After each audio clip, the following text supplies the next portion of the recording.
James's healthy home-cooked meals are the last place you'd expect to find secret calories. But when they're piled high like this, they become a serious issue. Oh, God, yeah. James's plate comes in at over 1,800 calories. It's a double portion of food, and he eats every single mouthful. That's one cleared plate. Belinda obviously cooks a mean roast. Daughter Sarah's also in on the action. She's eaten 10 roast potatoes, which come to 1,260 calories. Oh, God. Even your dad's wincing. And then at the weekend, Belinda cooks James a good old English fry-up.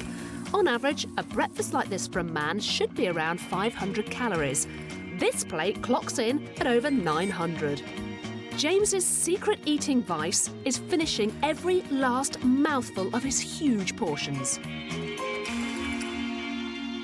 Do you ever leave anything on your plate? Very rarely. Just remind me why that is. I think it's a couple of things. I think one is that when I was younger, I was told you clear your plate, otherwise you don't have anything else, so you don't get down from the table. And I think partly it's a gratitude thing, because Belinda spent hours in the kitchen cooking it. I'd feel really bad if I sort of only ate half of it. So manners. Yeah. So what you're saying is, I'm compelled to do it, otherwise it's rude. Yeah. James is a typical plate scraper. To finish your plate is no bad thing, so long as the portions are the correct size to start with. To find out how much we should dish out, we asked dietitian Ricahrdson. If you look at my Lego pieces, which are representing the vegetables, around about half your plate should be made up of those types of foods. If we look at our starchy foods, it could be the equivalent of 1 tennis ball, or if you need a bit more of these foods, the equivalent of 2. That should represent a quarter of your meal, and then the other quarter should be your protein food, so your meat or your fish. And that should represent the equivalent of a deck of playing cards. So half your plate, vegetables, quarter of your plate, meat, and quarter of your plate, your starchy foods. Would you say that you're a snacker in particular? No, I wouldn't say I'm a snacker. Do you want to have a look at this? I'm probably going to regret those words now. James's food diary showed the odd snack or biscuit, but nothing that would explain his weight gain. But during the surveillance, PI Duncan spotted something interesting when James went to the football. Just before the kick-off, he went and bought a cup of tea, and he bought a Twix bar as well, which I then watched him eat from about a foot away from him. And then one of his fellow supporters was offering around toffees, and 3 times he took a toffee and ate it, even though his friend said to him, "You shouldn't be doing this, should you?" Back in the house, during the surveillance period, our cameras recorded James regularly reaching for extras like crisps, peanuts, and other snack-type treats. Hello? During the time the cameras were recording, James's secret snacking added over 1,000 calories on top of his regular meals. But all those handfuls here and there are clearly exceeding your calories every day. OK, so it is going to be an issue for you. Has this been an eye-opener for you, James? Yeah, it has, actually. I think there's a certain sort of feeling of denial, because I always thought I was quite a healthy eater, but when you see it laid out in front of you, it really doesn't look like a great diet, and that really does shock me. James's food diary said he was eating around 1,970 calories a day, but the filming showed he was actually eating nearly 4,000. To turn the tide of his overeating, he's embarked on a 10-week diet plan. He'll stop supersizing his portions and swap crisps and chocolate for fruit. Today, for me, was a real education. I didn't consider myself to be a grazer, and I've been found out. What I'm going to take away from today is I'm really going to think a lot more about what I eat and also why I'm eating it, because I think a lot of the time it's just habit. And also it's a great opportunity for me to change my life and the way that I am. The saying goes, you are what you eat. But do the Castle family really know what they eat? We've been using surveillance to get a true picture of their diet. We've seen the evidence for Belinda and James. Still to come, Sarah and Lewis. Across this series, we're going to expose the triggers that make us overeat without realising. I used to work in a big office, and every day I had the same routine. Get back from lunch, make myself a cup of coffee, get down to my emails, and then find myself reaching across, having the biscuit, eating them, getting through the whole packet, and I'm suddenly thinking, how did it come to this? Just because you work in an office, it does not mean you are immune to secret eating. I'm catching up with chartered psychologist Dr. David Lewis to find out what makes us reach for treats at work. Hello. Hi, Anna. Hi. Hi, David. Right, oh, hello, sweets. Sweets in the office. What's going on?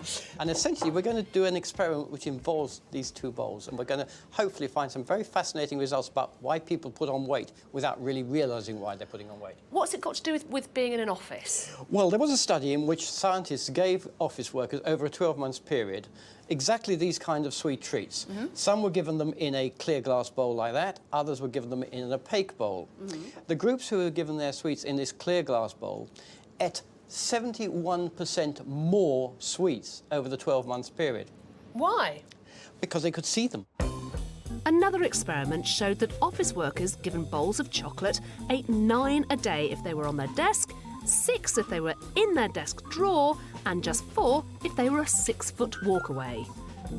Basically, we're saying that in terms of eating less, out of sight, out of mind is kind of the key. Yeah, out of sight and out of mind, and make it harder for you to actually satisfy that impulse. Well, that's our theory at any rate.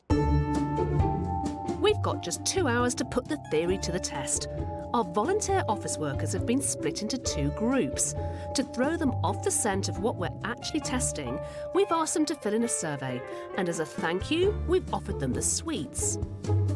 Half of them have clear bowls of sweets parked on their desks, and the other half's treats are in opaque bowls well out of reach.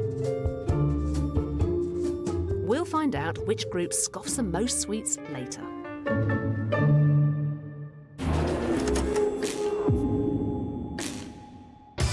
Studies show that children of 2 obese parents have an 80% chance of being obese themselves. This rings true for the Castle siblings, 16 stone 3 Sarah and 15 stone 10 Lewis. Neither of them have any idea why they're overweight, but both are desperate to change.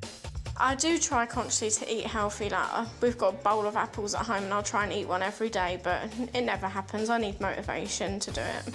I want to lose weight mostly so you don't stand out like, oh, there's a good-looking group of lads. Oh, and there's a really fat kid. I think my weight does maybe have an effect on my day-to-day life. I'd like to go swimming a lot more, but obviously I just feel conscious of doing that. I'd like to go out clubbing maybe a little bit more, but obviously I just feel like I don't look good in anything that I wear. Being overweight bothers me. Obviously, it bothers everyone who's overweight. If they say it doesn't, then they're lying. When I look in the mirror, I just think, yuck. And then I sort of hide my bedroom mirror so I don't have to look in it every day. Neither Sarah nor Lewis's food diaries shed any light on why they can't lose weight. According to Sarah's diary, she ate about 1,200 calories a day, well under what she needs to eat to lose weight. Lewis's said he ate 1 meal a day and a few snacks on top, but still only came in at a slimming 1,560 calories. So if they're eating so little, why aren't the pounds coming off?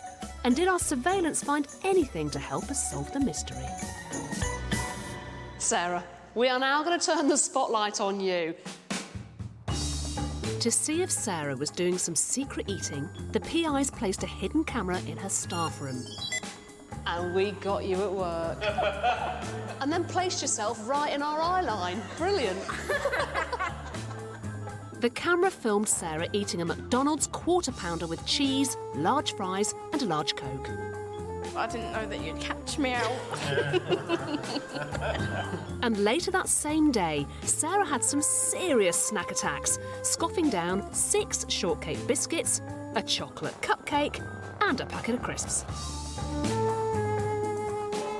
Altogether, by the time she left work, Sarah had eaten her entire daily allowance of calories before heading home for dinner.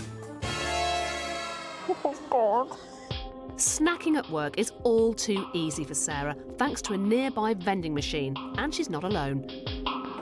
Every year in the UK, we put 1.85 billion in the slots of these treat-filled tuck boxes. If, like Sarah, you've a vending machine at work, bring in your own healthy snacks like fruit or a handful of nuts and leave your loose change at home to avoid temptation. Sarah's food diary said she was eating around 1,220 calories a day, but she ate nearly 700 a day in snacks alone.